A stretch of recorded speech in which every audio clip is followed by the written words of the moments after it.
Distribution हो जाए, ठीक है। सिमेट्रिकल डिस्ट्रीब्यूशन, सिमेट्रिकल डिस्ट्रीब्यूशन का मतलब क्या होता है, ए के पास एक इलेक्ट्रॉन आ जाए और दूसरा इलेक्ट्रॉन बी के पास आ जाए। दूसरी पॉसिबिलिटी ये भी हो सकती है कि अनसिमेट्रिकल डिस्ट्रीब्यूशन हो जाए, ठीक है। अनसिमेट्रिकल डिस्ट्रीब्यूशन, अनसिमेट्रिकल डिस्ट्रीब्यूशन हो जाए, ठीक है ना, जिसमें दोनों के दोनों इलेक्ट्रॉन कहाँ चले जाए बताओ, ये जो दोनों इलेक्ट्रॉन है वो दोनों के दोनों एक ही पे आ जाए। उस केस में बेटा पॉजिटिव एक के पास एक भी इलेक्ट्रॉन नहीं बचेगा और बी के पास दोनों इलेक्ट्रॉन आ जाएंगे, ठीक है ना। तो हम लोग ऐसा इसको नेगेटिव चार्ज से डिनोट कर सकते हैं। तो यहाँ पे फ्री रेडिकल का फॉर्मेशन हुआ, ठीक है ना, जो सिंगल इलेक्ट्रॉन अनपेयर्ड इलेक्ट्रॉन है उसको क्या बोलेंगे, फ्री इलेक्ट्रॉन, ठीक है। और ये जो फ्री इलेक्ट्रॉन है उसको क्या बोलते हैं, फ्री रेडिकल, फ्री रेडिकल, ठीक है। तो यहाँ पे ए और बी जो है फ्री रेडिकल, जैसे इसका एग्जांपल Cl2, Cl2 का H म्यू के प्रेजेंस में 2Cl फ्री रेडिकल बनता है, ठीक है। और ऐसा ही यहाँ पे इस केस में क्या होता है बेटा, यहाँ CH3 और ये बॉन्ड Cl है, इस केस में जो बॉन्ड ब्रेक होंगे, ठीक है, वो कैसा होगा, अनसिमेट्रिकल डिस्ट्रीब्यूशन होगा। इस बॉन्ड के पास एक भी इलेक्ट्रॉन नहीं रहेगा, ठीक है ना। तो ये जो दो इलेक्ट्रॉन थे वो कहाँ चले गए, तो दोनों के दोनों इलेक्ट्रॉन यहाँ आ गए।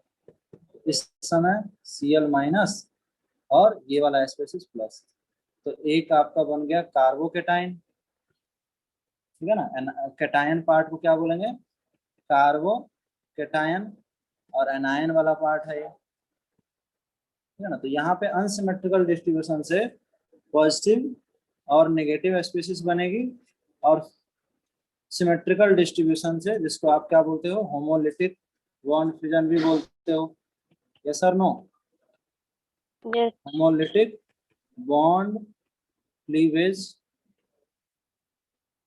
ठीक है। और इसको क्या बोलते हैं, हेट्रोलिटिक, बोलो, बोल नहीं रहे हो यार, कोई दिक्कत है इसमें तो बताओ। No. कोई भी दिक्कत नहीं है,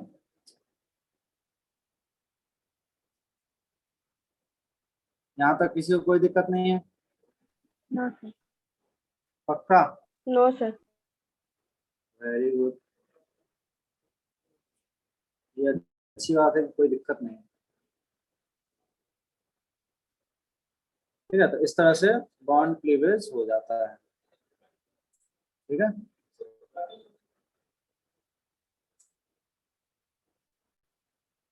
इस तरह से आपका बॉन्ड क्लीवेज होगा।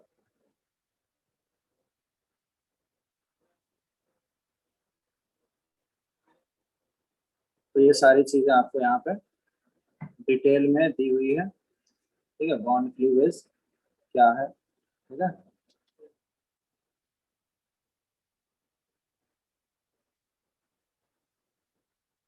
देख लो एक बार, रीड कर लो। ये जो कोवेलेंट बॉन्ड की बात कर रहे हैं हम यहाँ पे, ठीक है ना, कोवेलेंट बॉन्ड की बात कर रहे हैं।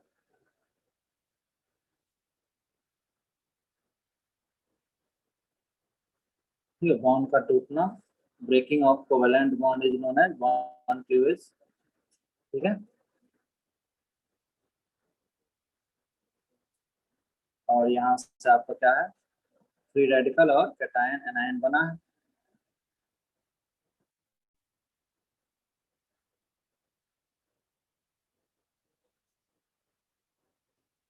ठीक है। यहाँ तक कोई डाउट,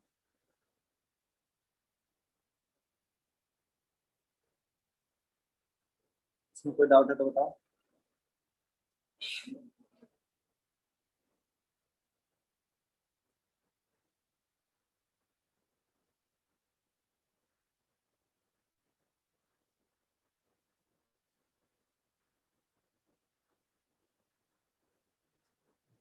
क्लियर है कि नहीं बताओ? कोई डाउट तो नहीं है ना? आगे बढ़ सकते हैं ना? Yes, sir. हम्म, चलो। तो अब आगे बढ़ते हैं इस बॉन्ड क्लीवेज से, ठीक है ना, जो इंटरमीडिएट बन रहे हैं, ठीक है ना, उनकी स्टेबिलिटी और इनको कैसे फैक्टर अफेक्ट करते हैं उसकी बात करते हैं, ठीक है। तो for given bond heterolytic bond distribution energy is always higher, ठीक है। ये जो हेट्रोलाइटिक बॉन्ड फिशन है, इसके लिए जो हमारा क्या है, बॉन्ड डिसोसिएशन एनर्जी, ठीक है। ये जो बॉन्ड ब्रेक हो रहा है ना बेटा, ये जो आपका बॉन्ड ब्रेक हो रहे हैं, उसको क्या बोलते हैं? Bond dissociation. इसको क्या बोल सकते हैं? Bond dissociation, bond dissociation energy. Bond dissociation energy is always higher in case of heterolytic bond fission, ठीक है। ऐसा क्यों होता है?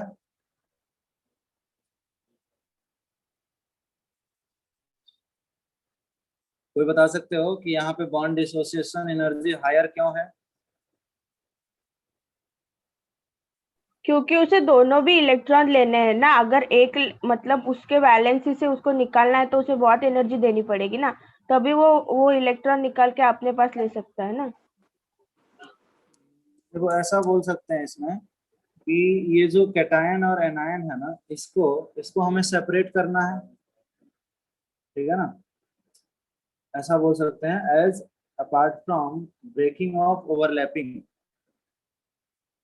Extra work is required to separate oppositely charge ion. Do you think ये जो अपोजिटली चार्ज है, positive और नेगेटिव, इनके बीच क्या हो जाएगा? अट्रैक्शन हो जाएगा। तो हमें इनको क्या करना है? सेपरेट भी तो रखना है कैटायन और एनायन को। तो extra work is required to separate oppositely charge ion, ठीक है। Higher due to extra extra work, extra work is required to separate, to separate oppositely oppositely charged particle. Clear है? ये थोड़ी सी बात हो गई किसका? बॉन्ड डिसोसिएशन एनर्जी पे, ठीक है।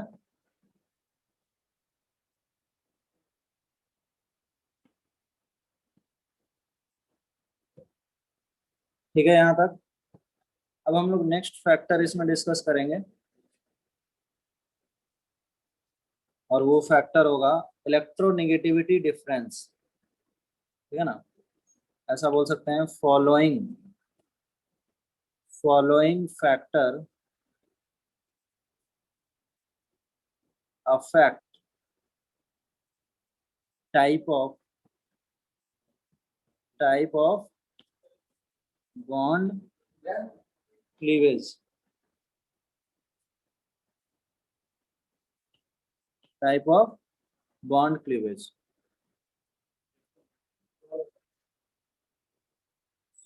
ठीक है।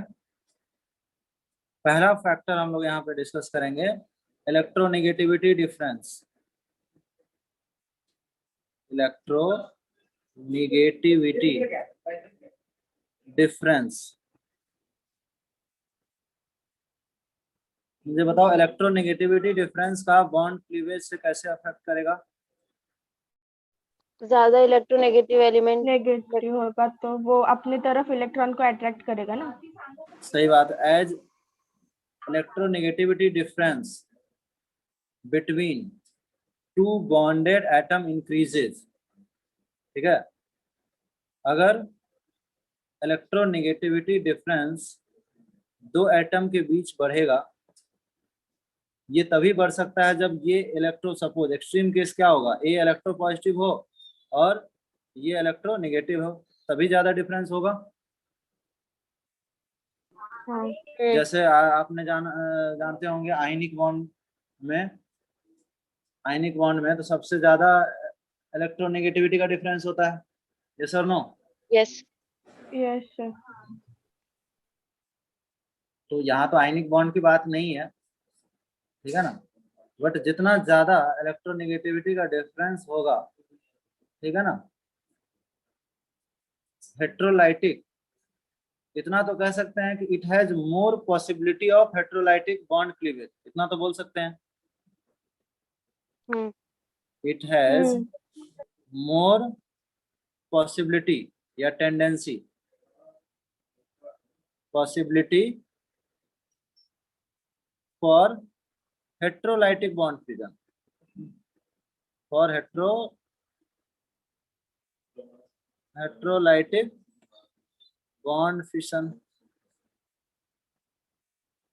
ठीक है, हेट्रोलाइटिक बॉन्ड क्लीवेज के ज्यादा पॉसिबिलिटी हो जाएगी जितना ज्यादा डिफरेंस बढ़ेगा, ठीक है ना। जैसा एग्जाम्पल कह सकते हैं कि अगर CX बॉन्ड सबसे ज्यादा इलेक्ट्रोनेगेटिव डिफरेंस होगा और CH में सबसे कम होगा, हाँ। बोलो, इलेक्ट्रोनेगेटिव डिफरेंस इसमें बहुत ज्यादा होगा। हाँ। ये आपका कार्बन लिस्ट इलेक्ट्रोनेगेटिव और ये मोस्ट इलेक्ट्रोनेगेटिव एटम, तो डिफरेंस हायर होगा। तो यहाँ पे जो बॉन्ड क्लीवेज होने वाले हैं वो क्या होने वाले हैं, C+ and X- heterolytic bond fusion. But बताओ यहाँ पे electronegativity, do you think electronegativity difference बहुत ज्यादा नहीं होगा, लगभग 0 होगा। तो यहाँ पे फ्री रेडिकल बनेंगे। क्लियर है? पहला पॉइंट क्लियर हो गया। इफ नथिंग इज मेंशन, ठीक है ना, अगर कुछ मेंशन ना भी हो तो हमें ऐसा ही बॉन्ड क्लीवेज करना है, ठीक है, लॉजिक क्लियर है। दूसरा फैक्टर होता है type of solvent, type of solvent.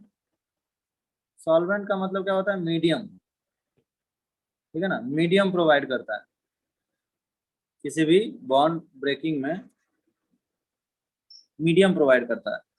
तो सॉल्वेंट कितने टाइप के होते हैं बताओ। एक नॉन पोलर सॉल्वेंट होता है, बोलो। हाँ। और दूसरा क्या होता है, पोलर। पोलर सॉल्वेंट होता है। मुझे बताओ दोनों में क्या डिफरेंस है, पोलर क्या होता है और नॉन पोलर क्या होता है। यहाँ पे म्यू नॉन पोलर में 0 हो जाता होगा, डाइपोल मोमेंट, और पोलर में क्या होता है, म्यू नॉट इक्वल टू 0।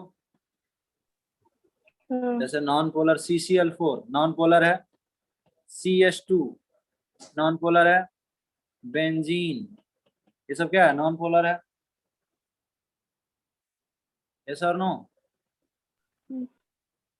ठीक है, तो ये सब नॉन पोलर सॉल्वेंट है।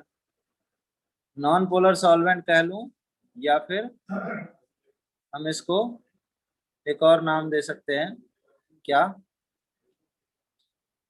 गैसियस फेज भी बोल सकते हैं। नॉन पोलर को क्या बोलते हैं, गैसियस फेज, या नॉन पोलर एक ही, ठीक है ना।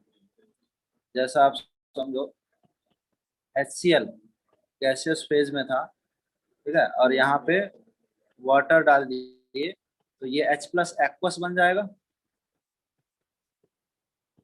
बोलो। Yes. अब यहाँ पे जो H प्लस और Cl माइनस बना है, ठीक है, ये स्टेबल हो जाएगा। क्यों? क्योंकि जो H प्लस है, डू यू थिंक ये हाइड्रेशन या सॉल्वेशन पढ़ा है क्या केमिकल बॉन्डिंग में?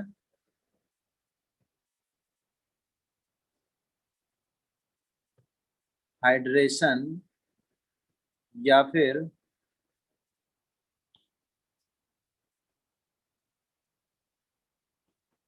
सॉल्वेशन पढ़ा है क्या?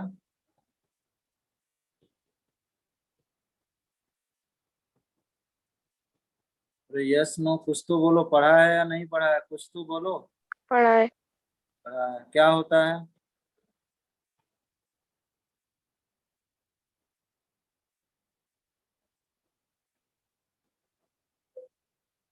देखो इसमें हम ऐसा बोल सकते हैं कि ये जो है, डू यू थिंक यहाँ पे पार्शियल नेगेटिव चार्ज है, ठीक है ना, और इसमें पार्शियल पॉजिटिव चार्ज है, ठीक है। तो इस तरह से बहुत सारे डाइपोल बन जाएंगे।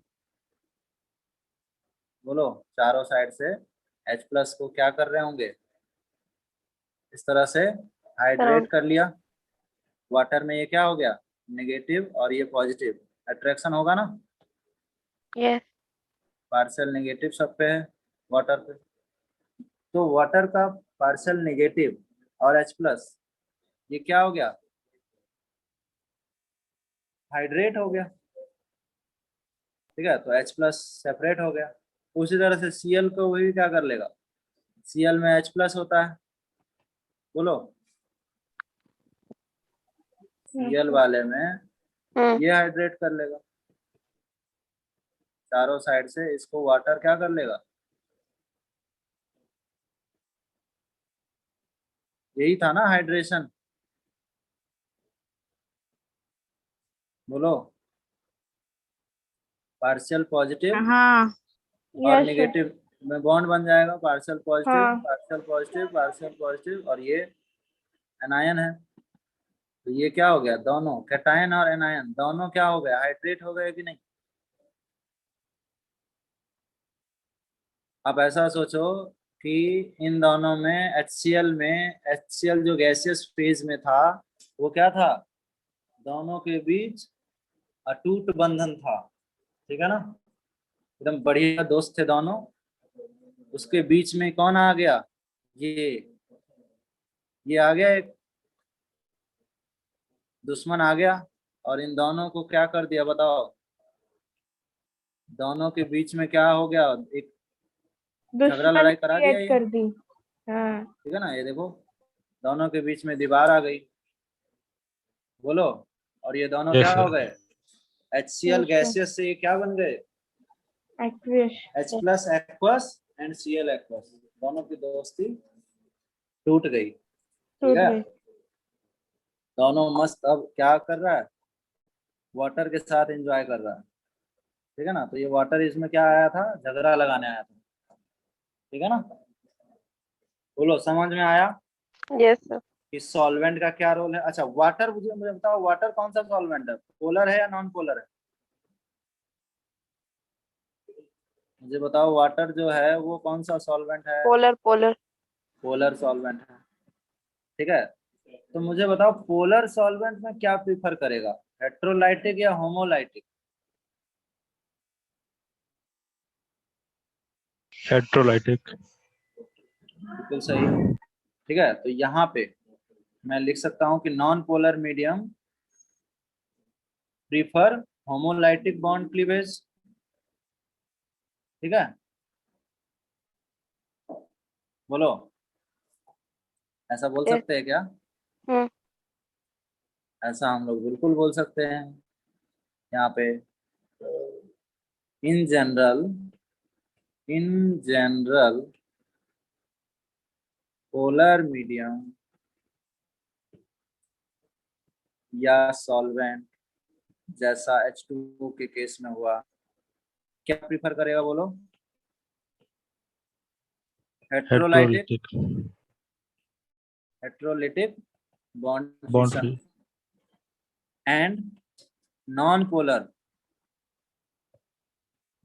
पोलर मीडियम या सॉल्वेंट प्रीफर, बोलो। Homolytic bond fission. Homolytic bond, clear है क्या? Yes sir. तो सॉल्वेंट का रोल क्लियर है सबको? सॉल्वेंट का भी अपना एक रोल है, किसमें? बॉन्ड ब्रेकिंग में, ठीक है।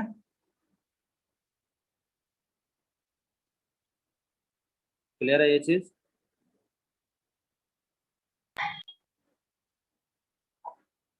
इस बॉन्ड ब्रेकिंग से, ठीक है, इस बॉन्ड ब्रेकिंग से क्या होता है? Due to bond cleavage,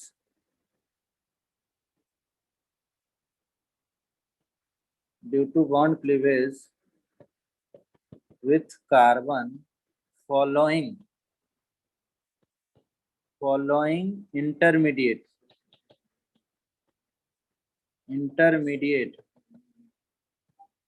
can be possible,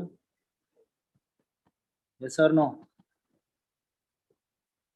Following intermediate can be possible, जैसा कि हम एग्जांपल से समझे कि हमारे पास ये 3 बॉन्ड है जहां पे कुछ भी हो सकता है। यहाँ पे सपोज हमने हेलोजन ले लिया, ठीक है, यहाँ पे हमने हेलोजन ले लिया। अब क्या होगा? एक इलेक्ट्रॉन सपोज इधर आया और एक इलेक्ट्रॉन इधर आया, तो डू यू थिंक ऐसा एक फ्री रेडिकल बन जाएंगे? बोलो।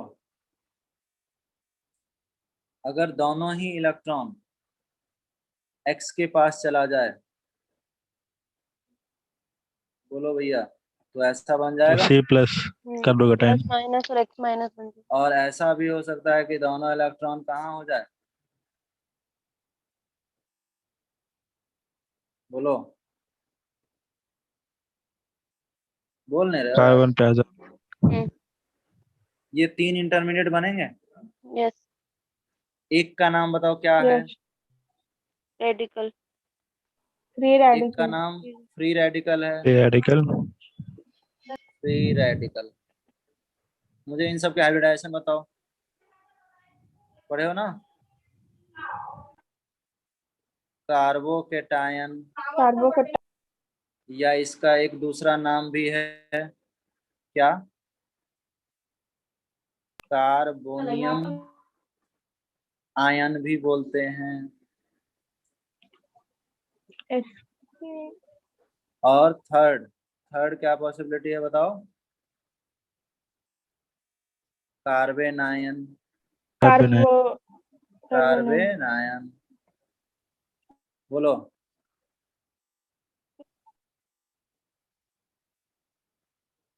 ये 3 इंटरमीडिएट बन सकते हैं। ये तीनों किससे बना है? इन्हीं से मिलके बना है, इन्हीं से मिलके तीनों बना है। इन सब में हाइब्रिडाइजेशन बता सकते हो क्या? हाँ, कार्बोकेटाइन का sp2, कार्बन का sp3. कार्बोकेटाइन का sp2, फ्री रेडिकल का इसका भी sp2. इसका भी sp2। ये अनहाइब्रिड ऑर्बिटल है। ये अनपेयर्ड इलेक्ट्रॉन जो है ना, usually unpaired electron is found to be unhybrid orbital. Yes sir. Yes sir. Okay, next बताओ इसका कार्बन आयन वाले का। sp3. sp3 होगा। sp3, ये तो उसकी जैसा हो गया, पिरामिडल शेप का हो गया, जैसे वो होते हैं अमोनिया के जैसा स्ट्रक्चर हो जाएगा इसका। बट इन सब के स्ट्रक्चर क्या होंगे? ट्राइगोनल प्लेनर हो जाएगा। प्लेनर होंगे।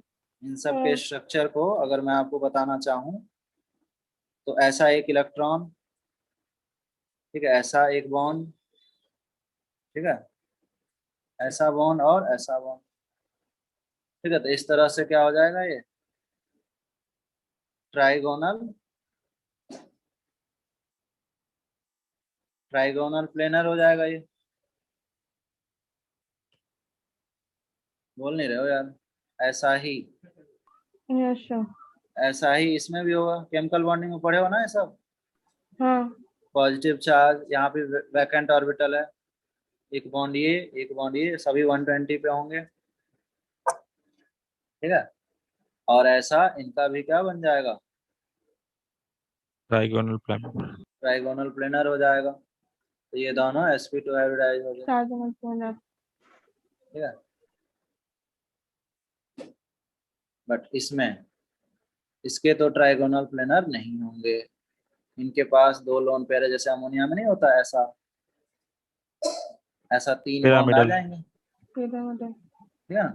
तो इसीलिए इसके हाइब्रिडाइजेशन sp3 है। तो ये सब आप शेप की बात हो गई, ये सब तो आप जानते हो।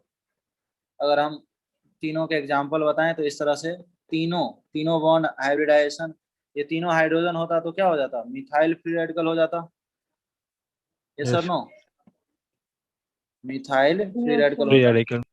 अगर दो हाइड्रोजन होता और एक CH3 हो जाता तो क्या हो जाता, ethyl free radical. Ethyl free radical हो इथाइल जाता, free radical. Sir no. Yes.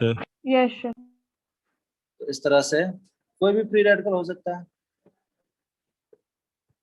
Benzyl free radical भी हो सकता है, डिपेंड यस। करता है कि आप H क्या लेते हो, ठीक है। इनफैक्ट ऐसा ही हो जाता, पीएच पे भी आ सकता है, ठीक है ना, पीएच पे भी फ्री रेडिकल हो सकता है, ठीक है। तो ये सब फ्री रेडिकल पॉसिबल है। वैसा ही इसमें भी CH2CH3 पॉजिटिव चार्ज, या फिर CH2PH, या फिर CH2 free radical pH, depend करता है कि आपका ये ये A B C क्या है, ठीक है ना, इस पे डिपेंड करेगा कि ABC क्या लेते हो, ठीक है। ऐसा ही ये वाला बताओ, इनको क्या बोलेंगे, ऐसा कुछ निगेटिव चार्ज आ जाए, ठीक है, या फिर बेंजीन पे निगेटिव चार्ज आ जाए, इन सब के लिए कॉमन नेम में टर्म बताया था, निगेटिव चार्ज।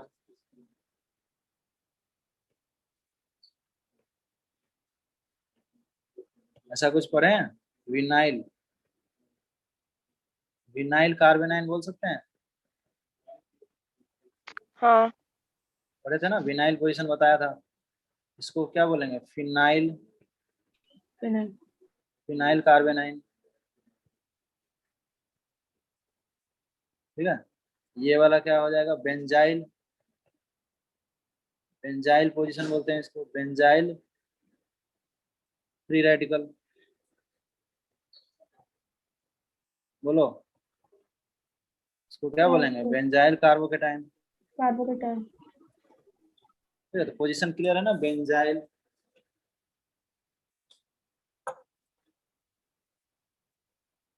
जैसा अगर ऐसा हो जाता CH double bond CH2 positive होता तब क्या बोलते हैं, एलाइली कार्बोकेटाइन बोलते हैं, हाँ।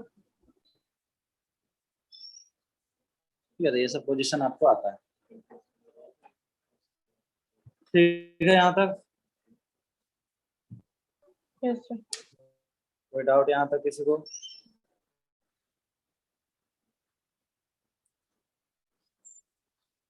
तो आपने यहाँ पे क्या देखा, आपने ये देखा कि इस तरह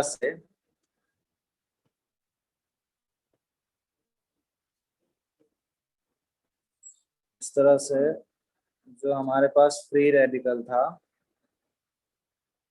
ठीक है ना,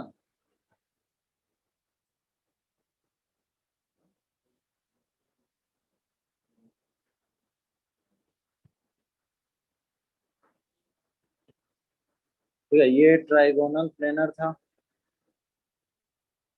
नहीं ऐसा नहीं था, ऐसा था, ये आपका क्या था, ट्राइगोनल प्लेनर। ठीक है, तो ये था आपका अनपेयर्ड इलेक्ट्रॉन।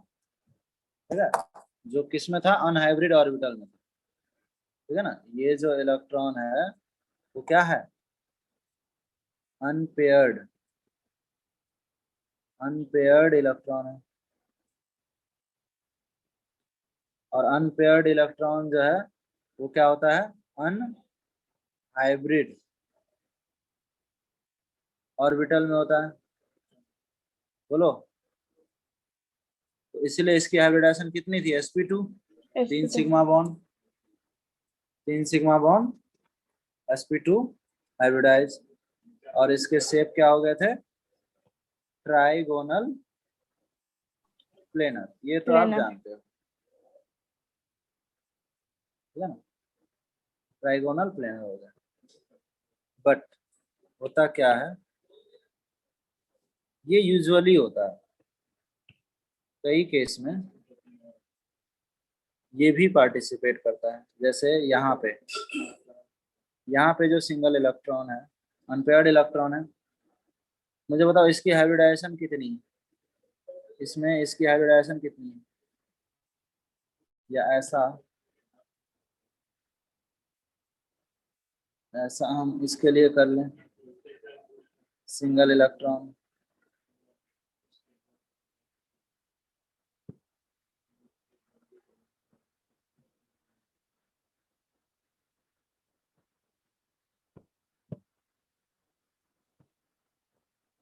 ये भी सिंगल इलेक्ट्रॉन की बात कर लें, तो मुझे बताओ इन सब की हाइब्रिडाइजेशन क्या होगी, तो बता सकते हो।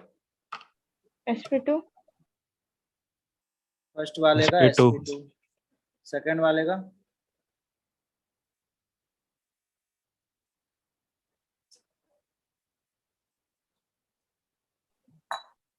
सेकंड वाले का क्या होगा बताओ, ब्रिज हेड है ना, बोलो,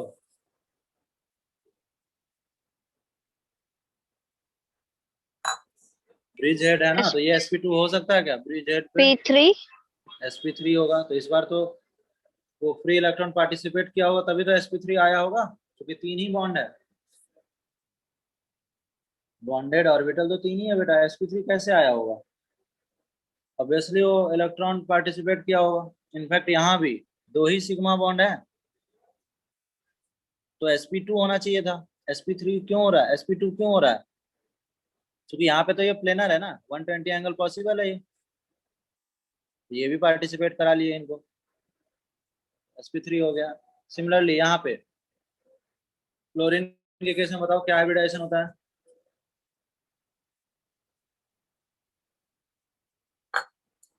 पिरामिडल स्ट्रक्चर हो गया ना ये भी, नाइट्रोजन जैसा, ये अमोनिया जैसा, बोलो, sp3। तो इसकी भी sp3 हो गई। अब sp3 तभी हुई होगी ना जब ये पार्टिसिपेट किया होगा ये इलेक्ट्रॉन, हम्म। तो वही चीज बता रहा था कि usually unpaired electron in do not participate. ठीक है, बट कुछ ऐसे केस हैं जहाँ पे पार्टिसिपेट करते हैं। क्लियर है ये बात, ऐसा ही हम लोग, एक और फ्री रेडिकल है हमारे पास, साइमल्टेनियसली 2 बॉन्ड भी ब्रेक हो सकता है। अगर आप साइमल्टेनियसली 2 बॉन्ड को ब्रेक कर दो, जैसे ये X है और ये Y है, सिमिलरली अगर हम 2 बॉन्ड को ब्रेक कर दें,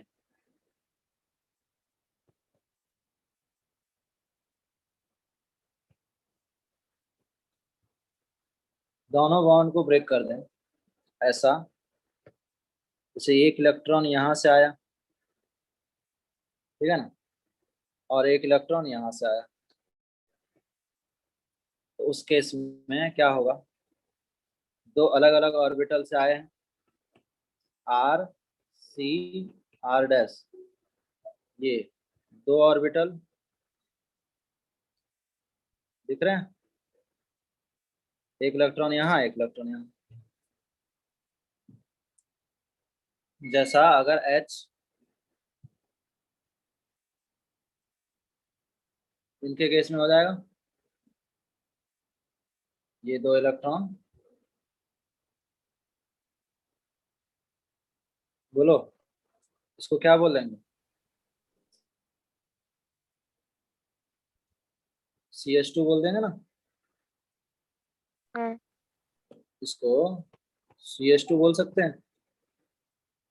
यस। इसको बोलते हैं मिथाइलिन कार्बिन, ये भी एक इंटरमीडिएट है, इसको क्या बोलेंगे, मिथाइलिन कार्बिन, ठीक है ना। जैसे दो कार्बन के लिए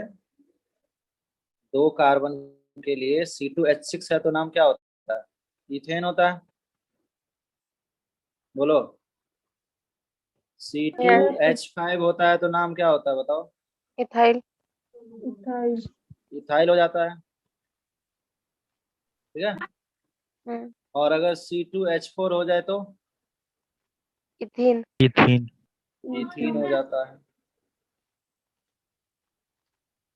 और अगर C2H2 हो जाए तो इथाइन। इथीन। इथाइलिन हो जाएगा, हम्म। ठीक है ना, बोलो। हम्म। इथाइलिन। तो वैसे ही CH2 को क्या बोलेंगे, मिथाइलिन कार्बिन बोल सकते हैं। यस। अच्छा, ये तो हो गया कि दोनों इलेक्ट्रॉन अलग अलग X और Y से आया है। ऐसा भी हो सकता है कि दोनों इलेक्ट्रॉन एक से ही टूट जाए, ठीक है ना। तो एक तो ये सिचुएशन बना, इसको एक ये कार्बिन बना, दूसरा कार्बिन ऐसा हो सकता है कि ये जो C है इस तरह से R R डैश, और ये जो दोनों इलेक्ट्रॉन है एक ही ऑर्बिटल में आ जाए, ऐसा भी हो सकता है, यस और नो, यस। हो सकता है कि नहीं बताओ। यस। अच्छा, तुम लोग स्पिन मल्टीप्लिसिटी पढ़ा है क्या, क्योंकि दो टाइप की कार्बिन बनी है। नहीं। स्पिन मल्टीप्लिसिटी, स्पिन मल्टीप्लिसिटी क्या होता है, एटॉमिक स्ट्रक्चर में पढ़ा होगा, स्पिन मल्टीप्लिसिटी ये वाला फॉर्मूला होता है उसका, ये 2s+1, ठीक है। जैसे यहाँ पे दोनों इलेक्ट्रॉन क्या है, अनपेयर्ड है, तो यहाँ पे s की वैल्यू 1 हो जाती है, और ये दोनों पेयर्ड है तो यहाँ पे s की वैल्यू क्या हो जाएगी, 0 हो जाएगी। अगर वैल्यू पुट करेंगे तो इसके लिए स्पिन मल्टीप्लिसिटी क्या आएगी, 1 के लिए,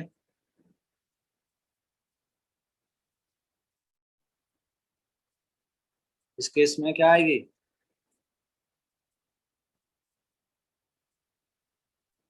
भाई s की वैल्यू पुट करनी है,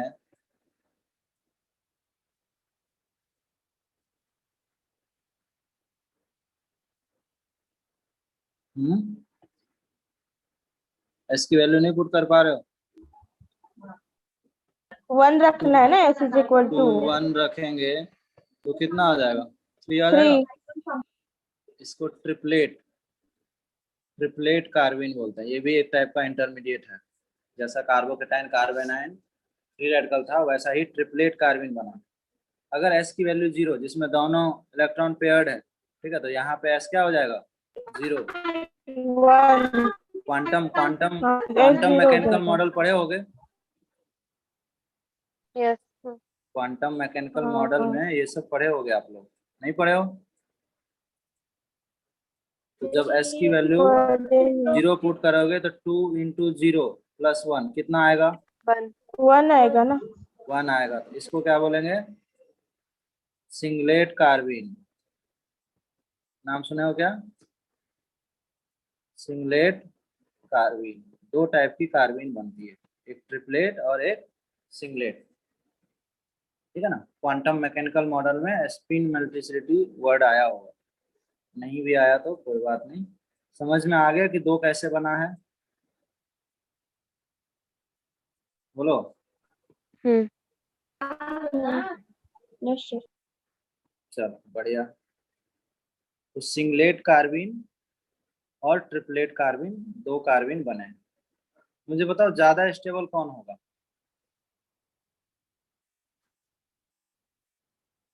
ट्रिपलेट। अगर हम बात करें दोनों कार्बिन की, तो हम ऐसा बोल सकते हैं कि यहाँ पे ये जो दो इलेक्ट्रॉन है, इस तरह से दो अलग ऑर्बिटल में मस्त एंजॉय कर रहे होंगे, और ये हाइड्रोजन है। इसकी जो बॉन्ड लेंथ है वो कितनी होना चाहिए? और एक हमारे पास सिंगलेट है जिसमें दोनों इलेक्ट्रॉन दिक्कत में है। बोलो। यस। तो एंगल किसका ज्यादा होगा? ये वाला एंगल ज्यादा होगा या ये वाला एंगल ज्यादा होगा? रेड वाला। ये एंगल होता है 103 डिग्री और ये एंगल होता है 136 डिग्री। ट्रिपलेट कार्बिन में एंगल क्या हो जाता है?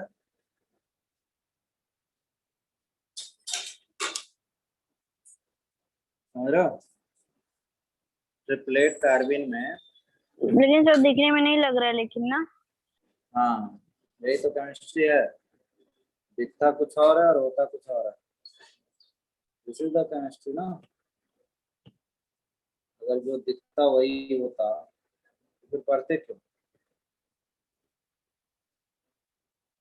बोलो। तो in case of methylene triplet carbene is more stable. Triplet carbene जो है आपका मोर स्टेबल है। ये जो ट्रिपलेट है, triplet carbene is more stable. ठीक है। वुंस मैक्सिमम मल्टीप्लिसिटी रूल पढ़े हो क्या? वही रीजन है इसका। ठीक है।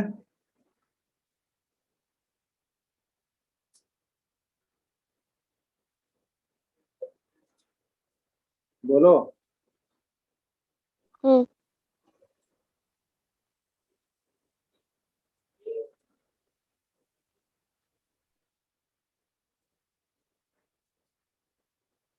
यहाँ रिपल्सन अगर कम हो गया इनके बीच, खुद सोचो, अगर इनके बीच रिपल्सन कम हो गया, ठीक है ना, तो क्या होगा? ये एंगल बढ़ जाएगी ना। बोलो। अगर ये रिपल्सन ज्यादा देगा, ठीक है ना, एंगल कम हो जाएगा। तो ये एंगल क्या होगी? कॉन्ट्रैक्ट करेगी। हम्म यस। समझ में आया कि नहीं? यहाँ पर रिपल्शन कम होता है ना।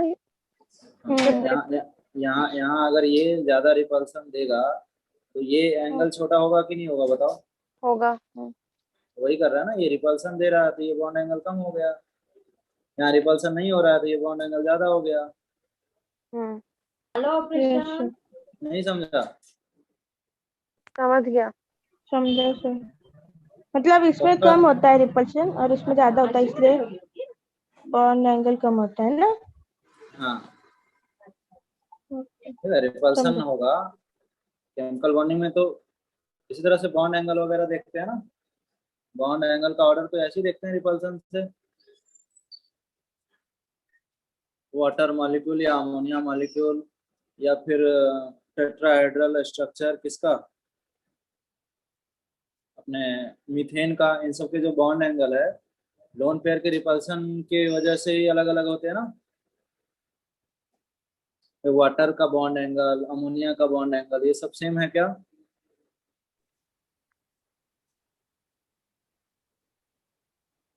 बोलो।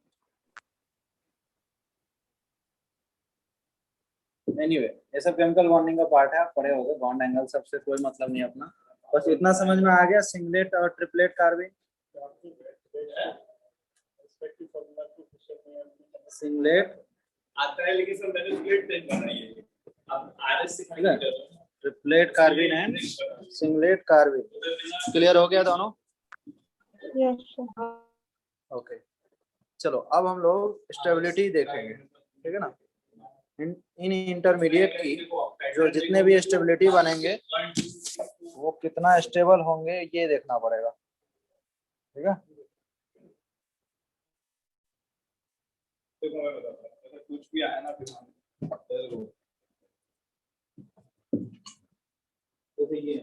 नेक्स्ट टॉपिक पढ़ेंगे हम लोग स्टेबिलिटी।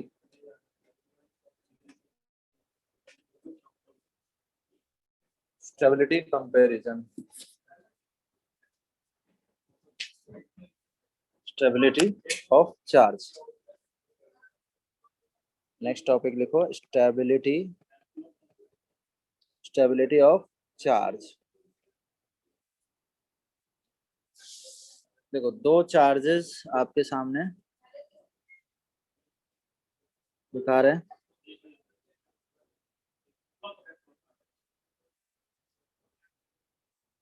दो चार्जेस है आपके पास,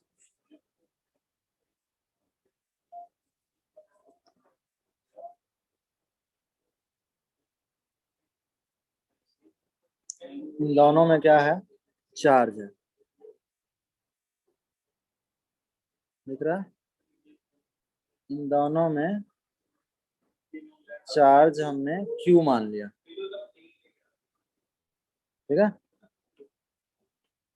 इसमें भी चार्ज क्या है? Q है, और इसमें भी चार्ज Q है, ठीक। इसमें डिस्टेंस R है और इसमें डिस्टेंस R। मुझे बताओ पोटेंशियल, पोटेंशियल एनर्जी ये फर्स्ट चार्ज का कितना होगा और सेकंड का कितना होगा?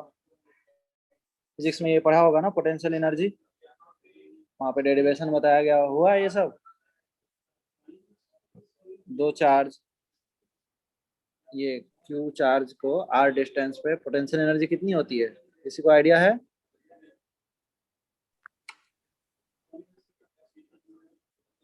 Q, ये फॉर्मूला देखे होगे, QR², ये देखे हो क्या? ऐसा कुछ फॉर्मूला देखा है क्या? ऐसा KQ²/R PE1, ऐसा फॉर्मूला देखा होगा पोटेंशियल एनर्जी का। और इसी तरह से सेकंड के लिए, ठीक है ना, सेकंड के लिए क्या आया होगा? KQ²R, यही आता है ना डेरिवेशन से। अपन को तो यहाँ डेरिवेशन नहीं करने हैं, अब बस इतना बता दो, potential energy of first and potential energy of two ज्यादा कौन होगा? फर्स्ट। किसका पोटेंशियल एनर्जी ज्यादा होगा?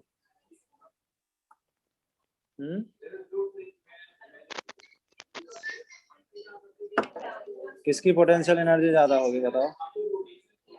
किसकी ज्यादा होगी? फर्स्ट की ज्यादा हो जाएगी। फर्स्ट ये पोटेंशियल एनर्जी का ऑर्डर हो गया, ठीक है ना, ये एनर्जी का ऑर्डर हो गया। तो सिमिलरली स्टेबिलिटी का ऑर्डर क्या होगा?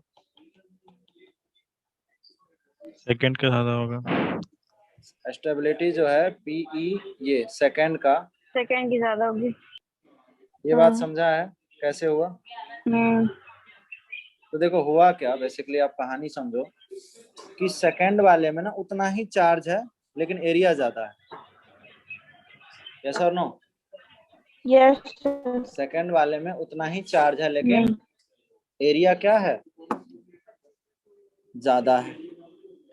तो एरिया ज्यादा होगा तो do you think repulsion minimum होगा?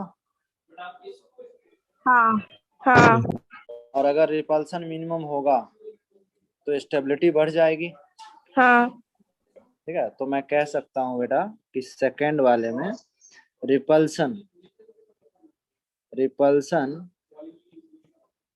क्या हो रहा है, मिनिमम हो रहा है, मिनिमम और रिपल्सन मिनिमम होगा तो स्टेबिलिटी क्या होगी, बढ़ जाएगी। मैक्सिमम होगी। ठीक है, तो आप लिख लो इफ चार्ज इज लोकलाइज, ठीक है ना। फर्स्ट वाले में चार्ज क्या था, लोकलाइज था, मतलब क्या था,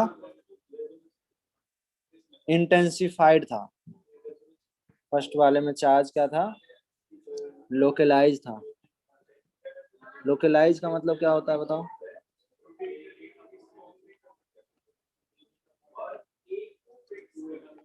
लोकलाइज बोलेंगे या फिर क्या बोलेंगे, इंटेंसिफाइड। इंटेंसिफाइड और चार्ज बढ़ जाना, ठीक है ना।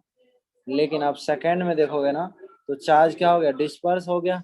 उतने ही चार्ज जो है ना बहुत सारे एरिया में क्या हो गए, डिस्पर्स हो गए, या फिर इसको क्या बोलेंगे, चार्ज डीलोकलाइज बोल देंगे इसमें। बोलो, सेकंड वाले केस में चार्ज क्या बोल देंगे, डी लोकलाइज। लोकलाइज, या फिर क्या बोल सकते हैं, डिस्पर्स। चार्ज क्या है, डिस्पर्स हो गया, चार्ज क्या है, डिस्ट्रीब्यूट हो गया, और चार्ज डिस्ट्रीब्यूट हो गया तो स्टेबिलिटी बढ़ गई। यही फंडा पूरा ऑर्गेनिक में यूज होगा, ठीक है ना। I repeat, stability of charge, if charge is localise और intensified it will be unstable, it will be unstable, ठीक है। if charge is similar charge is dispersed or localized it will be more stable, clear है।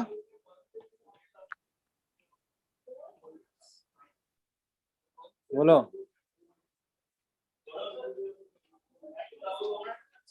उठो, उस gate को लगाओ।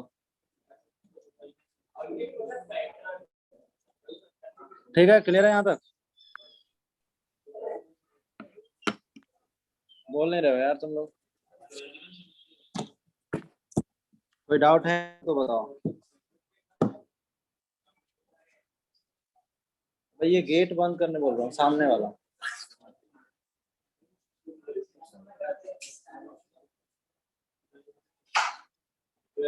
ठीक है यहाँ तक।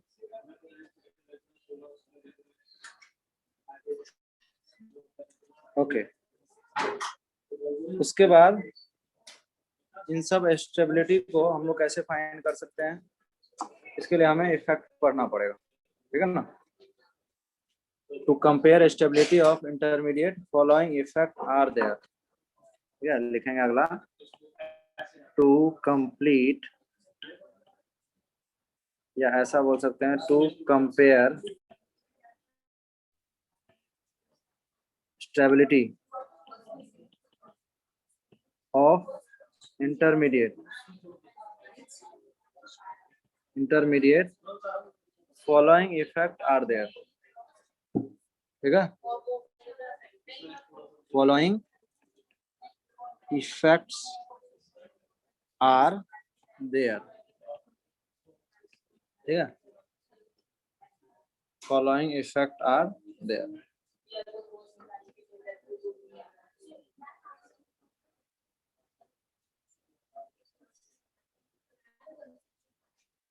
और वो क्या क्या इफेक्ट है बताओ।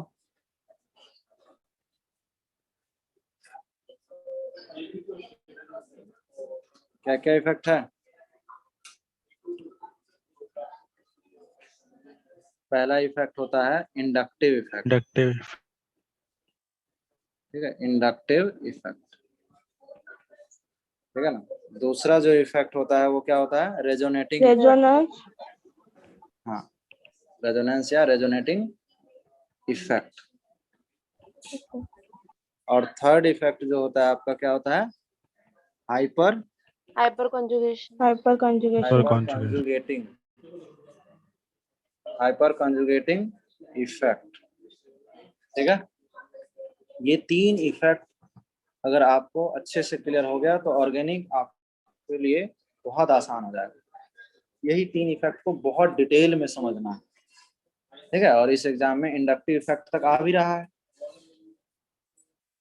यस और नो? हाँ यस सर। इस एग्जाम में इंडक्टिव इफेक्ट, हाँ, जीओसी फर्स्ट पूरी है। इलेक्ट्रॉनिक डिस्प्लेसमेंट इफेक्ट भी बोलते हैं इसको, ठीक है। इसको क्या बोलते हैं? Electronic displacement effect. क्योंकि इलेक्ट्रॉन, ये जो इफेक्ट क्रिएट हुआ है किसके द्वारा क्रिएट हुआ होगा? इलेक्ट्रॉन के इलेक्ट्रॉन। डिस्प्लेसमेंट से, इलेक्ट्रॉन ठीक है के ना। डिस्प्लेसमेंट। इलेक्ट्रॉन जो है इधर से उधर ट्रांसफर होगा, उससे जो इफेक्ट इंड्यूस होगा, ठीक है ना, उसको हम लोग इलेक्ट्रॉनिक इफेक्ट बोलते हैं, ठीक है। और उसमें 2 होते हैं, एक परमानेंट, ठीक है, और एक टेम्परेरी। टेम्परेरी हमारे सिलेबस में नहीं है, ठीक है। दोनों को समझने के लिए ये कह सकते हैं, ठीक है ना, वैसे भी हमें यही तीनों पढ़ने हैं।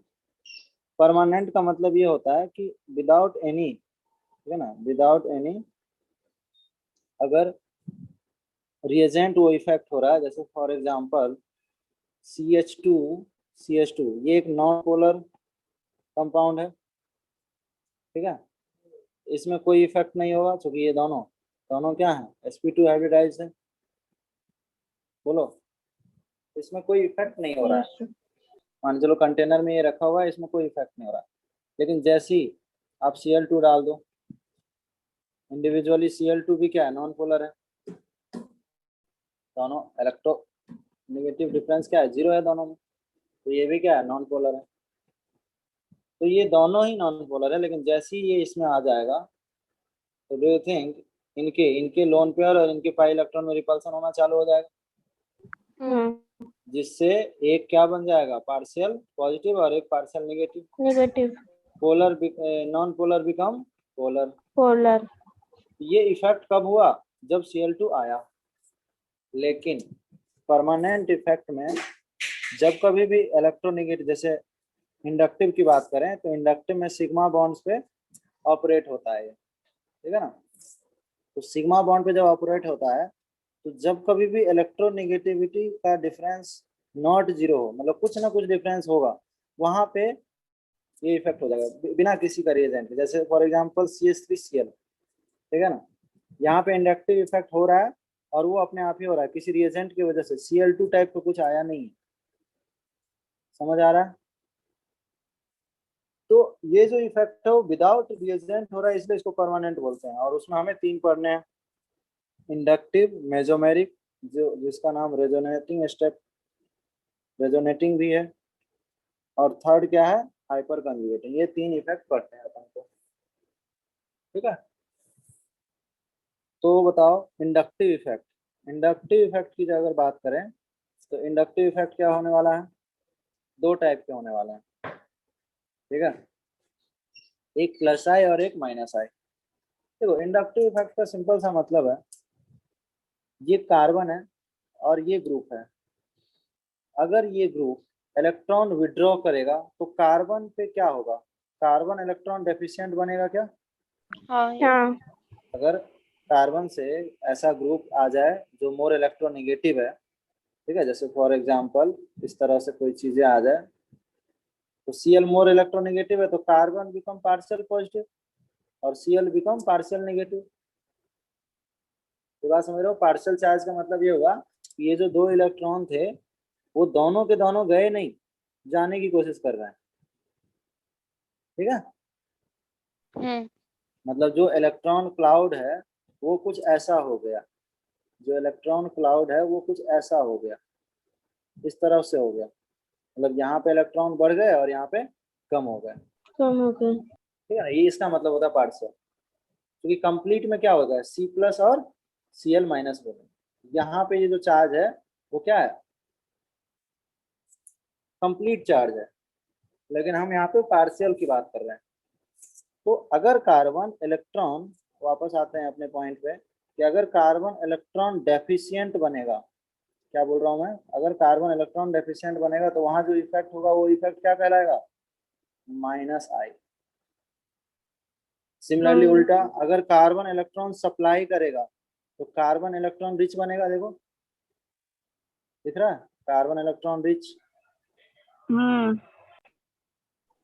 अगर कार्बन, कोई ग्रुप अगर कार्बन को इलेक्ट्रॉन दे रहा है तो कार्बन बिकम इलेक्ट्रॉन रिच। अगर carbon become electron rich, the group and effect is known as plus I.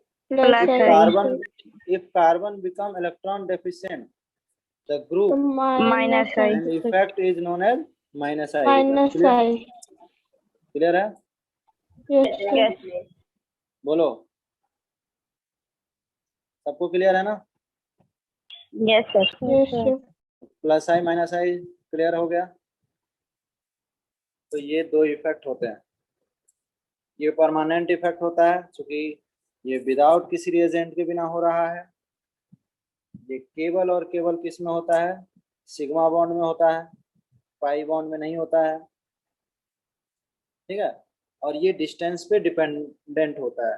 आप खुद सोचो कि सबसे ज्यादा इलेक्ट्रॉन अगर खींचेगा या देगा उसी कार्बन को देगा जो डायरेक्ट लगा होगा ग्रुप से, और जैसे जैसे दूर जाता जाएगा इफेक्ट भी कम होता जाएगा। तो inductive effect just like fire,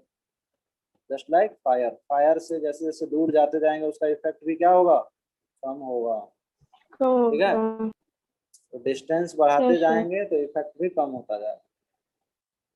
ठीक है, ये सारे पॉइंट देख लो।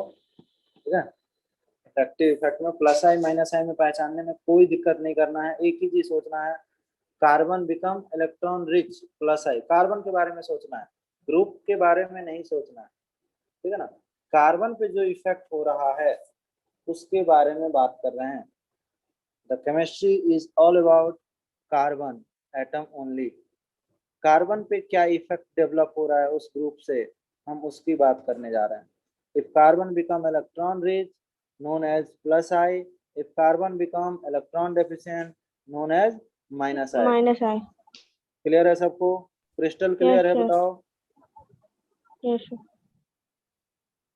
चलो, ये सारे पॉइंट पढ़ लिए आप लोग?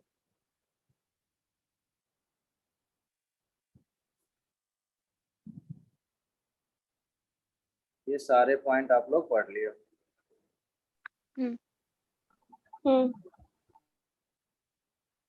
चलो, तो प्लस आई और माइनस आई देखो बेसिकली कर क्या रहा है। माइनस आई जो है कार्बन से इलेक्ट्रॉन खींच रहा है, तो हम इसको इलेक्ट्रॉन विड्रॉइंग ग्रुप बोल दें क्या? हाँ।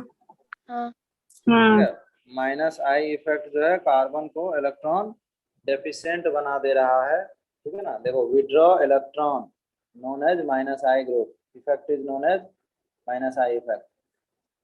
अब अगर इसके ऑर्डर हमें आगे चल के काम आएगा बहुत, ऑर्डर या पावर कि सबसे ज्यादा पावरफुल कौन हो सकता है। एक तो सोचो इलेक्ट्रोनेगेटिव एटम, ठीक है ना, जैसे फॉर एग्जांपल इनमें आपको याद हो तो सबसे ज्यादा इलेक्ट्रॉन क्या होता है? फ्लोरीन। हाँ, तो फ्लोरीन का इलेक्ट्रोनेगेटिविटी ज्यादा है तो माइनस आई का भी पावर ज्यादा है। अब आप सोचो कि इलेक्ट्रोनेगेटिव एटम जैसे नाइट्रोजन इलेक्ट्रोनेगेटिव एटम है, उस पर अगर पॉजिटिव चार्ज आ जाए तो और ज्यादा क्या होगा? पॉजिटिव का मतलब क्या होता है? Electron deficient. समझ रहे हो? एक तो इलेक्ट्रोनेगेटिव वो इलेक्ट्रॉन खींचता है, ऊपर से पॉजिटिव होना मतलब क्या? Electron deficient. इलेक्ट्रॉन और डेफिशिएंट हो जाएगा तो और ज्यादा खींचेगा। ठीक है, तो देखो प्लस वाले दोनों प्लस वाले, देखो दोनों प्लस वाले पहले आ गए इस ऑर्डर में। उसके बाद नाइट्रो भी बहुत ठीक ठाक सा इलेक्ट्रॉन विड्रॉइंग ग्रुप होता है। ठीक है ना, इन सब के ऑर्डर जो है ना क्वेश्चन आ जाते हैं। नाइट्रो के बाद कहीं ना कहीं सल्फोनिक एसिड, और उसके बाद नाइट्राइल साइनाइड जिसको बोलते हैं। ठीक है, और उसके बाद कहीं ना कहीं एल्डिहाइड, उसके बाद कहीं ना कहीं कीटोन, उसके बाद कार्बोक्सिलिक एसिड आ रहा है, उसके बाद कहीं ना कहीं ईस्टर आ रहा है। थोड़ा सा रफ आइडिया चाहिए, ठीक है, कैसे कैसे ऑर्डर बढ़ रहा है। उसके बाद आ रहा है अमाइड, ठीक है ना, उसके बाद कहीं ना कहीं हेलोजन की कहानी चालू हो रही है। तो थोड़ा बहुत आइडिया होना चाहिए। मान लो नाइट्रो ग्रुप, ठीक है, और हेलोजन ग्रुप में इतना तो पता होना चाहिए कि नाइट्रो बहुत पहले है और हेलोजन बहुत बाद में है। ठीक है, OH और OR में OH का ज्यादा है। ठीक है, OH और NH2 में तो पता कर सकते हैं कि OH मोर इलेक्ट्रोनेगेटिव है और NH ऑक्सीजन मोर इलेक्ट्रोनेगेटिव है, तो माइनस आई का भी पावर ज्यादा है। माइनस आई इफेक्ट का ऑर्डर आप देख सकते हो। ठीक है, और लास्टली क्या है, हाइड्रोजन। ठीक है, उसके पहले फिनाइल है और ये डबल बॉन्ड वाला है। थोड़ा बहुत आइडिया लगा कि कैसे ऑर्डर याद रखने हैं। यस। ठीक है, तो ये सारे आपको अच्छे से याद रख लेना है, हो जाएंगे याद। मैं चाहूंगा ये तुम लोग कॉपी में नोट करो, प्लस आई माइनस आई। ये ऑर्डर बहुत काम आने वाला है, स्टेबिलिटी ऑर्डर इसके बिना फाइंड आउट नहीं कर पाएंगे। जल्दी से नोट करो कॉपी में, ये इस पे अभी क्वेश्चन करेंगे, बहुत यूजफुल है ये ऑर्डर। ठीक है, और बहुत मुश्किल भी नहीं है याद करना। याद करने का तरीका मैंने बताया, क्या करना है बोलो। यस। याद करने का तरीका भी मैंने बताया, बोलो बच्चों। Yes sir. नोट हो गया? नहीं सर, 1 मिनट। नहीं नहीं, 1 मिनट। जल्दी जल्दी नोट करो।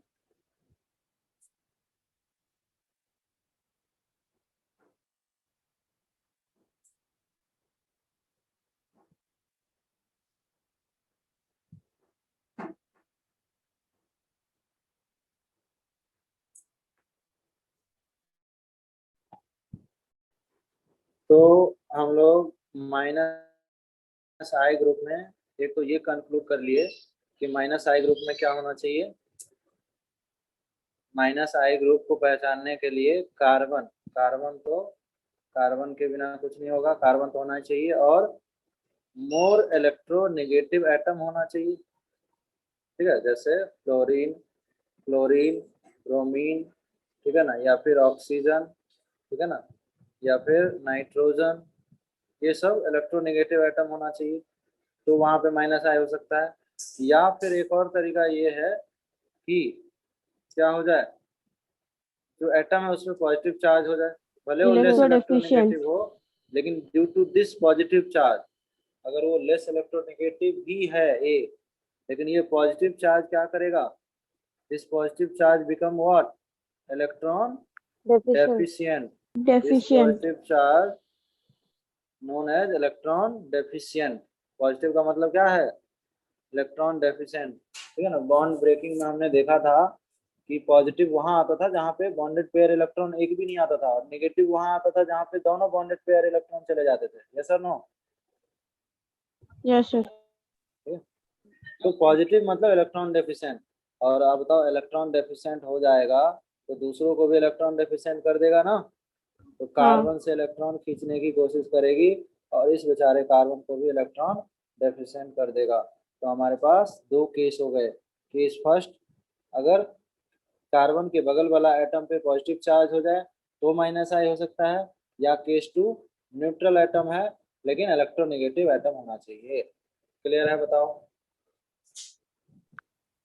Yes sir.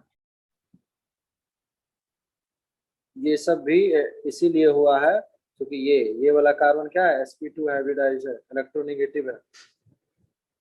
ठीक है ना, इनफैक्ट यहाँ पे अगर ट्रिपल बॉन्ड आ जाए तो ये पहले आ जाएगा क्योंकि ये क्या है, sp hybridise.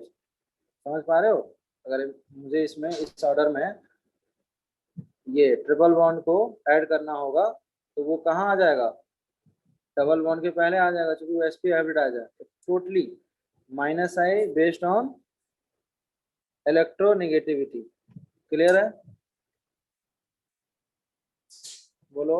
Yes. Minus I effect clear है कि कैसे देखते हैं, डायरेक्टली प्रोपोर्शनल टू इलेक्ट्रोनेगेटिविटी। ठीक है, सिमिलरली प्लस आई इफेक्ट, जैसा कि मैंने आपको बता दिया है कि प्लस आई इफेक्ट के लिए क्या करना है, प्लस आई इफेक्ट के लिए क्या करना है बताओ। इलेक्ट्रॉन कार्बन जो है क्या होना चाहिए, कार्बन बिकम, जैसे भी किसी भी तरह से कार्बन बिकम इलेक्ट्रॉन रिच, ठीक है ना। इलेक्ट्रॉन रिच कब हो सकता है, जब ए पे माइनस चार्ज आ जाए, तो ऑब्वियसली वो इलेक्ट्रॉन कार्बन को सप्लाई करेगा, ठीक है ना। ये जो कार्बन है बेटा क्या है, इलेक्ट्रॉन रिच। इलेक्ट्रॉन रिच है तो कार्बन को भी रिच कर देगा, यस और नो। Yes sir. बोलो, आपके पास पैसा बहुत होगा तो क्या करोगे, पड़ोसियों को देना खर्चा चालू कर करेंगे। दोगे ना, नहीं दोगे क्या? तो कार्बन भी क्या हो जाएगा, कार्बन भी इलेक्ट्रॉन रिच हो जाएगा। तो एक तो ये केस है प्लस आई का, और दूसरा केस क्या है, दूसरा केस क्या हो सकता है बताओ। ये प्लस, ये जो आर वाले ग्रुप है ना, ये भी इलेक्ट्रॉन डोनेट करते हैं। जैसे आर मतलब CH3, ठीक है, आर मतलब CH2 CH3, इस टाइप के ग्रुप। तो देखो इसके ऑर्डर में आपको दिख रहा होगा कुछ नेगेटिव, शुरू में सारे नेगेटिव वाले ग्रुप आ गए जिसका पावर ज्यादा है, दिख रहा है। अब इसमें आप इलेक्ट्रोनेगेटिविटी से काउंट कर सकते हो कि CH2 और NH में ज्यादा इलेक्ट्रोनेगेटिव कौन है। ये ऑर्डर किसका है, प्लस आई का। बताओ कौन ज्यादा इलेक्ट्रोनेगेटिव है,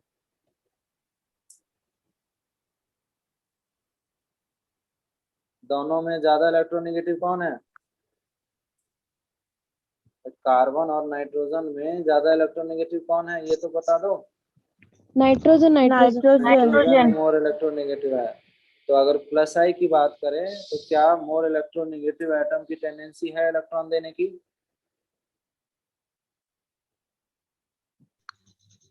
क्या इलेक्ट्रोनेगेटिव एटम अपना इलेक्ट्रॉन दूसरों को दे सकता है, नहीं देगा। नहीं देगा। तो इसलिए देखो इसका कम हो गया किससे, कार्बन से, कार्बन से। ठीक है ना। तो इस तरह से रटना नहीं है, आप लॉजिकली समझ सकते हो इसको, क्लियर है।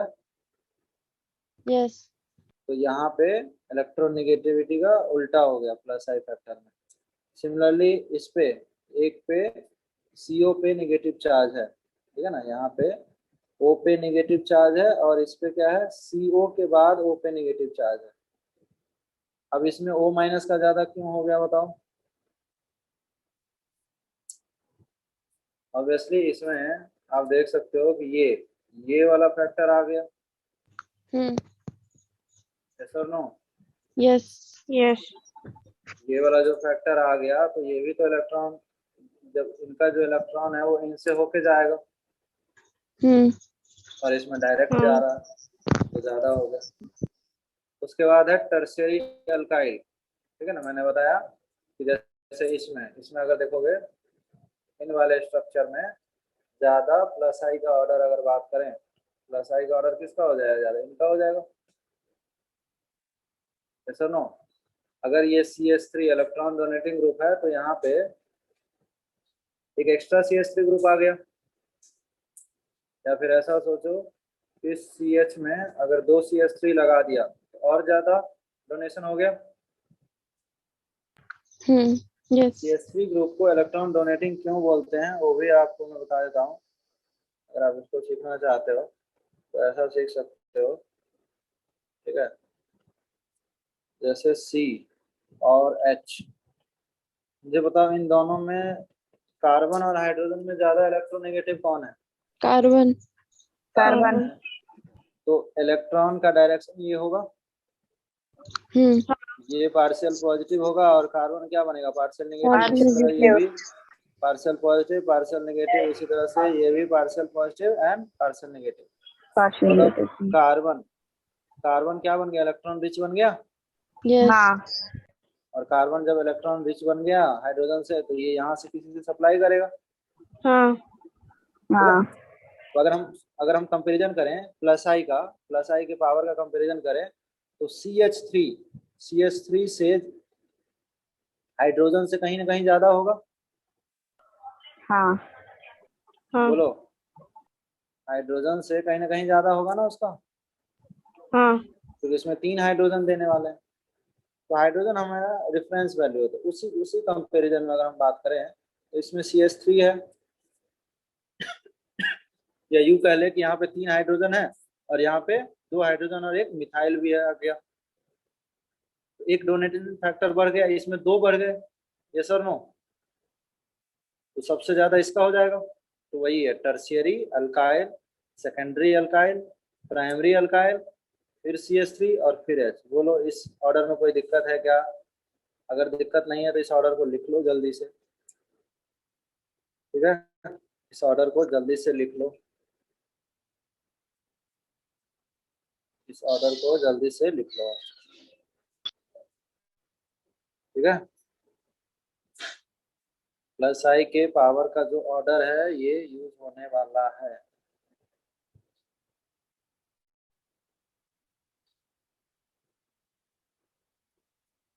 क्लियर है कि नहीं बताओ? Yes. Clear है. क्लियर है। ये भी कॉपी में लिख लो, इसका बहुत ज्यादा यूज होगा आगे चल के।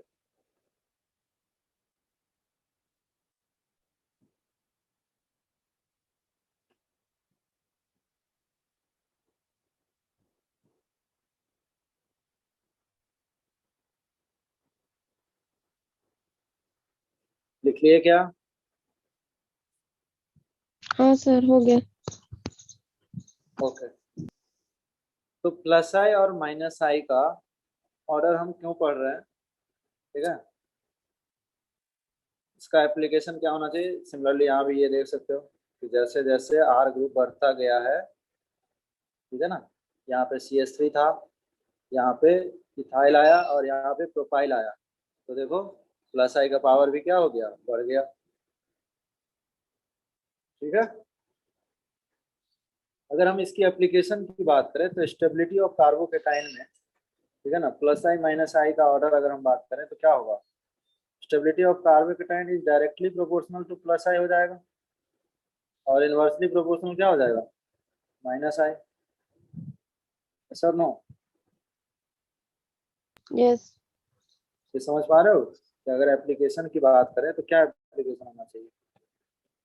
Stability of carbocation is directly proportional to electron donating group,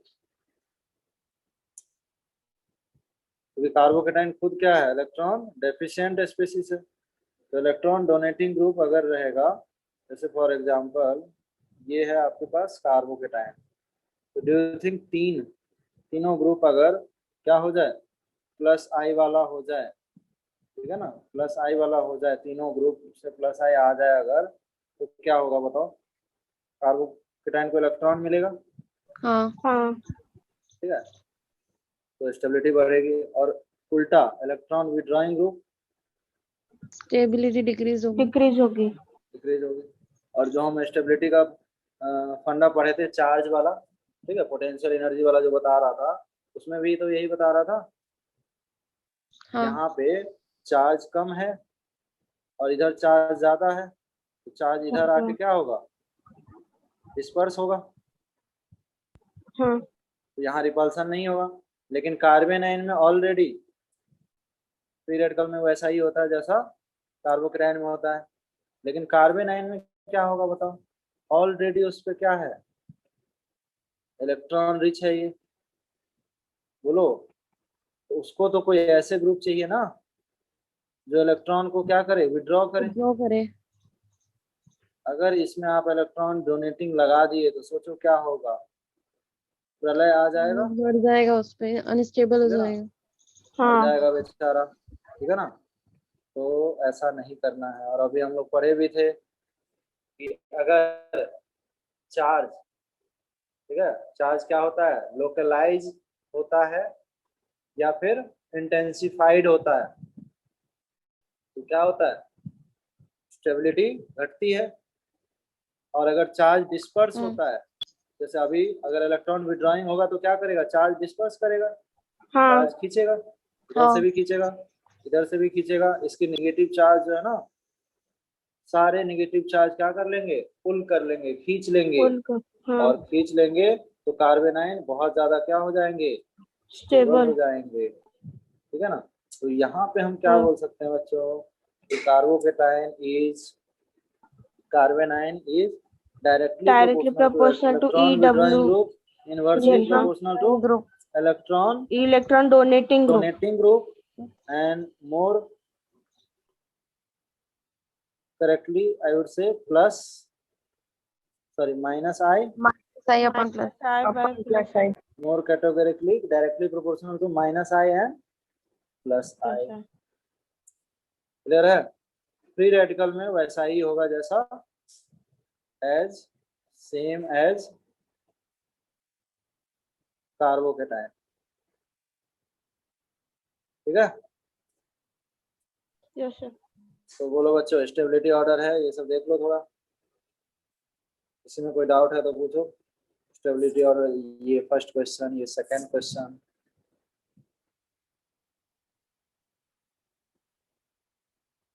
ये आपका ये क्वेश्चन हो गया। ये क्वेश्चन जल्दी से करके बताओ। इन तीनों क्वेश्चन में कोई डाउट है तो बताओ। तो ये है आपका क्या, स्टेबिलिटी ऑर्डर ऑफ कार्बोकेटायन और application of inductive effect. Stability of carbocation बोल दें या स्टेबिलिटी ऑफ फ्री रेडिकल भी बोल दें। ठीक है, एक केस में चेंज होता है, उसके बाद में बात करेंगे हम लोग, बट अभी तो आप सेम कर सकते हो। इन सब में फ्री रेडिकल भी होता है तो यही ऑर्डर होता है। बोलो, एबीसी में किसी को कोई डाउट है? ये क्वेश्चन कॉपी में लिखना है, ये तीनों क्वेश्चन नोटबुक में लिखो। नोटबुक तो बनाते हो ना पैरेलली? हाँ सर। हाँ, तो ये उसमें जल्दी से ये 3 क्वेश्चन लिख डालो। और कैसे नोट करोगे? यहाँ पे 3 इस तरह से, अगर हम इसको बहुत अच्छे से लिखना चाहें तो इस तरह से होगा। ठीक है ना, ये 3 मिथाइल ग्रुप है, ठीक है ना, और ये पॉजिटिव चार्ज है। ये तीनों मिथाइल को ऐसे करके क्या बना लेंगे, प्लस आई बोल देंगे। बोलो। हाँ। तो ये ज्यादा स्टेबल होगा किन से?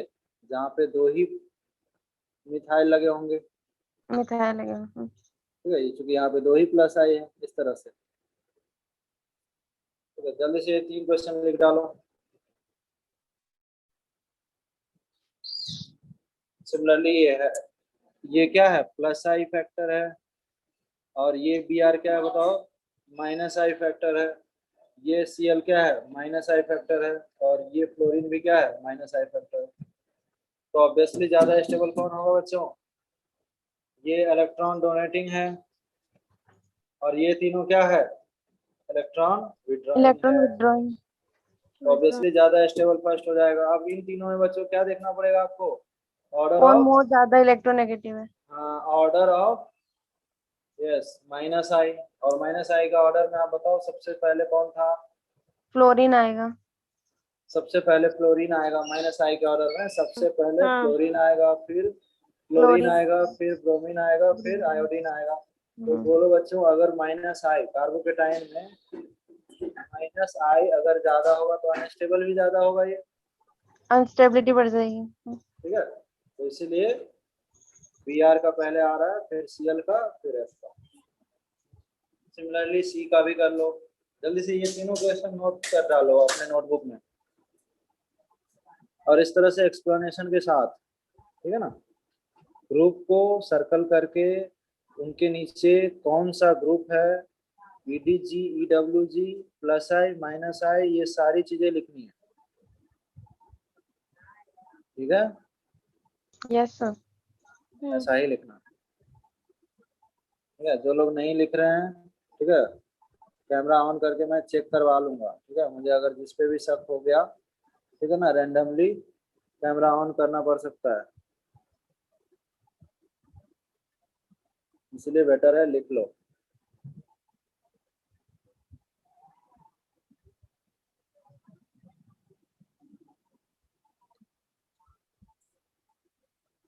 सी का सिमिलरली बताओ। ये फ्लोरीन माइनस आई, ये भी फ्लोरीन, इसमें भी फ्लोरीन, सब में फ्लोरीन है, केवल डिस्टेंस का डिफरेंस है। हाँ। बोलो, ये फ्लोरीन दूर लगा हुआ है, काफी डिस्टेंस पे है। हाँ ज्यादा डिस्टेंस होने पे माइनस आई क्या होगा, इंक्रीज हुआ होगा, डिक्रीज हुआ होगा? अभी बताया था ना, इंडक्टिव इफेक्ट फायर कम जैसा होता होगा। है, डिक्रीज हो जाएगा। डिक्रीज हो जाएगा। अगर इफेक्ट डिक्रीज होगा और यहाँ पे सबसे ज्यादा होगा, मुझे बताओ हाँ सबसे नुकसान किस कार्बोकेटाइन को होगा?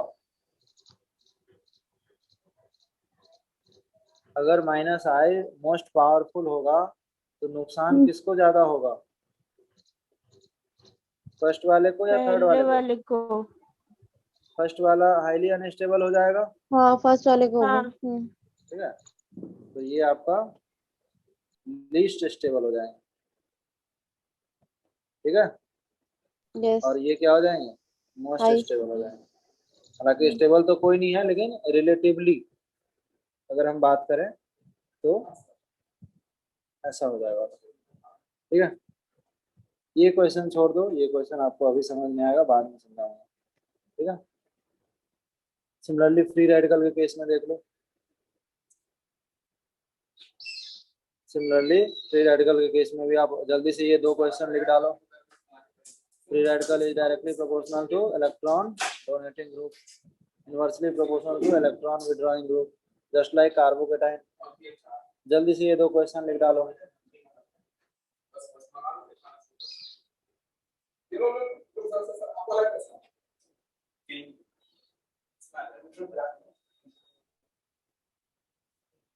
समझ में आ रहा है कि नहीं? Inductive yes sir. इफेक्ट का एप्लीकेशन समझ आया सबको? Yes sir. ठीक है, कुछ भी नहीं करना है, वो सारे ग्रुप जो है ना डेली, ये जो ग्रुप दिया हूँ ना, ये प्लस आई हाँ और माइनस आई का पावर, इसको ध्यान रखना है। ये ध्यान रहेगा तो हर क्वेश्चन बन जाएंगे।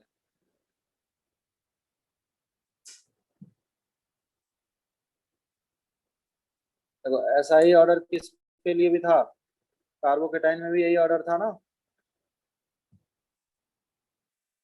ए में तो कोई डाउट नहीं होगा। सर, वो ये लिखना है फ्री रेडिकल वाला। एक मिनट। ये वाला, ये दोनों तो हो गया ना, कोई डाउट तो है ही नहीं इसमें। डाउट नहीं है, लिखना है वो वाला लास्ट वाला। हाँ लास्ट वाला बी वाला बताऊं? नहीं, लिखना है सिर्फ। ये देख लो, प्लस आई है बेटा, हाँ ये माइनस आई है, माइनस तो है, कम हो माइनस गया। है। हाँ ये इसमें और माइनस आई कम हो गया, माइनस है। नहीं सॉरी, और माइनस आई बढ़ गया। माइनस आई बढ़ेगा तो स्टेबिलिटी घटेगी, घटेगी। हाँ ठीक है। हाँ कार्बन आयन में उल्टा हो जाएगा, देखो प्राइमरी कार्बन आयन ज्यादा स्टेबल हुआ है और सबसे ज्यादा तो मिथाइल कार्बन आयन हुआ है, तो एग्जैक्टली उल्टा है। ऐसा ही ये दो क्वेश्चन भी लिख डालो जल्दी से, जल्दी से लिख डालो बच्चों। क्वेश्चन बस लिखना है और कुछ थ्योरी नहीं लिखना, सिर्फ क्वेश्चन। टोटल क्वेश्चन कितने हो गए? 3, 2, 5, 2, 7, 7 क्वेश्चन कराया। ये सातों कॉपी में होना चाहिए।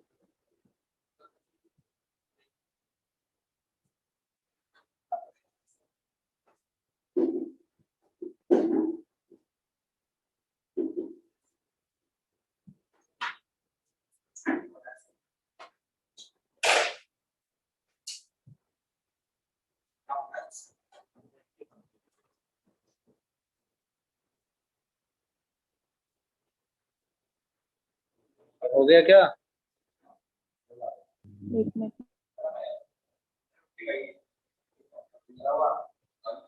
बोलो, हो गया stability sir. Of carbon ion में अगर डाउट है तो बताओ। NO2 बहुत ही पावरफुल माइनस आई था, हाँ NF3 और NH3 के बाद इसी का नंबर था। हेलोजन हाँ उसके बहुत बाद था, ठीक है ना। उसके बाद हाँ उसके बाद OH और NH2। OH था, OH में उसके बाद बताया भी था NH2। कि ये इलेक्ट्रोनेगेटिव ज्यादा है तो ज्यादा खींचेगा, ये लेस हाँ इलेक्ट्रोनेगेटिव है नाइट्रोजन। देखो 2 ही 3 तो इलेक्ट्रोनेगेटिविटी याद रखनी है, बताओ। कार्बन, ऑक्सीजन, नाइट्रोजन और क्लोरीन। पता है ऐसे इधर जाने पे क्या होता है, इलेक्ट्रोनेगेटिविटी इंक्रीज करती इंक्रीज है, होती है। ठीक है। इलेक्ट्रोनेगेटिविटी क्या करती है, इंक्रीज करती है, इंक्रीज। ठीक है। तो हो यस जाएगा, बहुत मुश्किल नहीं है। तो फिर से मैं बोल रहा हूँ, power of plus I and minus I आपको याद रखना है, ठीक है ना।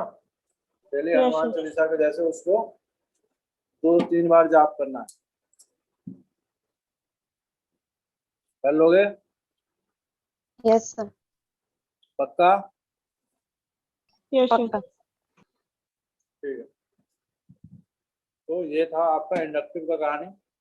अगले टेस्ट